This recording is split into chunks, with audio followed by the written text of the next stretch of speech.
Le podcast de la CPTS Paris 8.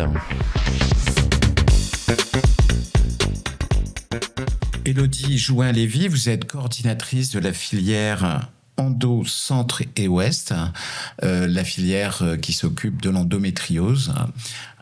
Plusieurs podcasts sont accessibles là maintenant et on va parler aujourd'hui d'éducation thérapeutique. Pourquoi on va parler d'éducation thérapeutique ?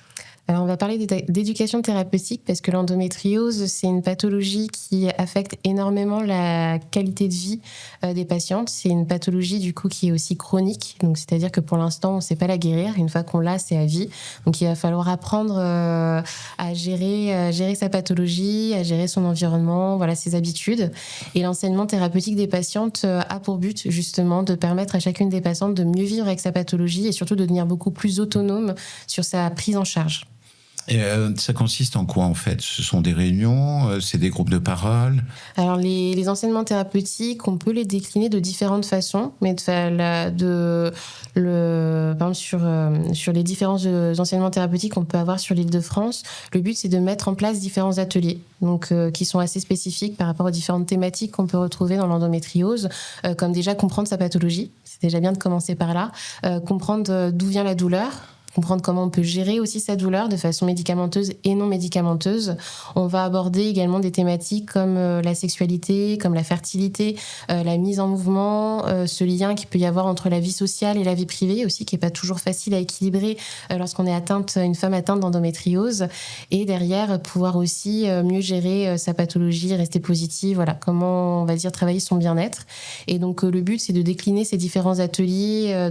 Ça se fait en groupe avec des professionnels de santé toujours formés à la fois sur l'endométriose et à la fois l'enseignement thérapeutique pour mettre en place des ateliers pour partir, on va dire, de ce que les patientes connaissent déjà, de leur vécu, de leur façon de vivre au quotidien avec la pathologie et de pouvoir leur apporter en fait les connaissances nécessaires pour améliorer leur bien-être. D'accord, connaître les signes, connaître les propositions de traitement telles qu'elles sont faites et les pourquoi et les comment. Voilà, alors on a déjà vu dans plusieurs podcasts que les techniques non médicamenteuses sont extrêmement importantes dans les maladies chroniques et que ça marche partout. Ça marche en cardiologie, en pneumologie, en fait dans toutes les maladies chroniques.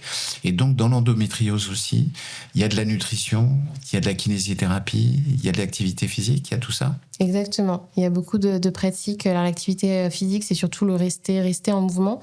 Donc, à travers le yoga ou d'autres sports qui peuvent être assez doux. On va avoir sur l'alimentation, souvent on conseille aux patientes d'avoir du coup une alimentation méditerranéenne, puisque c'est une maladie chronique qui est liée justement à l'inflammation. Donc, le but, c'est d'avoir une alimentation qui soit aussi adéquate, mais qui peut varier. Enfin, les symptômes peuvent varier d'une femme à l'autre.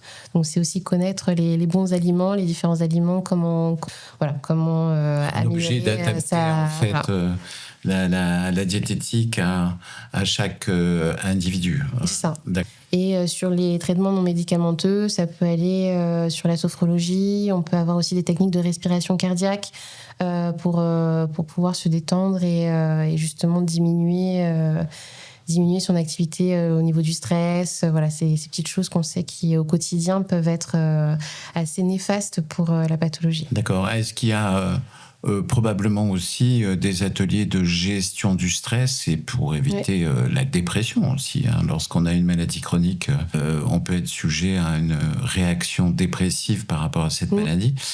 D'accord. Alors, mais comment ça se passe ? J'ai une de mes patientes qui a une endométriose. Je l'adresse à la filière qui va lui trouver les ateliers. Est-ce que c'est le médecin généraliste déjà spécialiste qui sait où envoyer les patients pour faire ces ateliers ? Alors normalement, les professionnels de santé sont censés être informés des différents enseignements thérapeutiques qui peuvent se faire sur le secteur et donc du coup proposer, s'ils voient qu'il y a une patiente qui a du mal justement à comprendre la pathologie ou à la gérer au quotidien, ils peuvent l'orienter et du coup lui demander de contacter l'établissement qui va justement pouvoir lui permettre d'avoir accès à cet enseignement thérapeutique. Donc des fois, les patientes le font d'elles-mêmes. Parce qu'on a une carte, je sais qu'au niveau de l'ARS, il y a CARTEP, donc qui recense tous les enseignements thérapeutiques qu'il peut y avoir sur différentes pathologies chroniques sur la France. Donc certaines patientes des fois sont au courant, donc elles nous contactent directement, et parfois c'est le professionnel de santé lui-même qui va l'orienter et nous demander de lui trouver une place. Bien entendu, tous ces ateliers sont gratuits. Oui.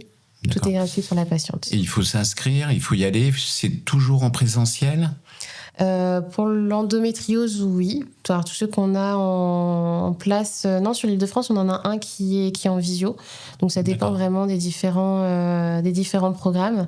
On peut avoir en visio, on peut avoir en présentiel, on peut avoir en individuel, on peut avoir en groupe. C'est vraiment propre à chaque établissement. Mais derrière... Je dirais il y a un parcours pour chaque patient qui est personnalisé. Donc pour certains, on va insister sur par exemple l'éducation thérapeutique, pour d'autres plutôt sur la kiné, pour d'autres plutôt sur la diététique. Comment ça se passe et qui fait le lien et qui propose le programme à la patiente. Une fois que la patiente est orientée vers l'enseignement thérapeutique, vers le coordinateur de l'enseignement thérapeutique, du coup, en fait, le parcours se fait en 3 temps. On a un premier temps où on va avoir un entretien individuel avec la patiente, donc on appelle ça le bilan d'éducation partagée, pour apprendre à la connaître, savoir un peu l'histoire de sa pathologie, comment elle le vit au quotidien. Donc on regarde vraiment, on lui pose des questions de façon assez générale, pas juste sur qu'est-ce qu'elle a comme traitement, sa chirurgie. Non, on va lui demander aussi émotionnellement comment elle se sent, quels sont ses projets, qu'est-ce qu'elle a déjà mis en place en termes de loisirs, d'alimentation, de sport. Et derrière, en fonction de cet entretien qui va durer quand même 1 heure, on va pouvoir l'orienter vers différents ateliers. Donc lui proposer les ateliers qui paraissent les plus adaptés. Cette patiente va pouvoir participer aux différents ateliers et par la suite, à 1 mois et demi, 2 mois à distance des ateliers, on va pouvoir la revoir lors d'un bilan final pour faire le point avec elle sur l'avant-après des ateliers et voir si elle a aussi d'autres questions et pouvoir l'orienter vers d'autres professionnels de santé également si elle en a besoin. D'accord. Donc pour tous ceux qui nous écoutent, qu'ils soient professionnels de santé ou patientes atteintes d'endométriose, vous allez sur le site, en gros, et vous aurez toutes les informations par rapport à l'éducation thérapeutique qui est absolument indispensable, on l'a vu dans toutes les pathologies chroniques, oui. Absolument indispensable pour... avoir une meilleure qualité de vie en tous les cas. Exactement. Et au niveau de la filière endométriose, du coup, on a notre site internet. Sur ce site, on a un annuaire qui référence du coup tous les professionnels de santé et qui référence aussi tous les établissements qui proposent des enseignements thérapeutiques des patientes avec les coordonnées en fait des coordinatrices si le professionnel ou la patiente souhaite les contacter. Ces programmes d'éducation thérapeutique sont gratuits.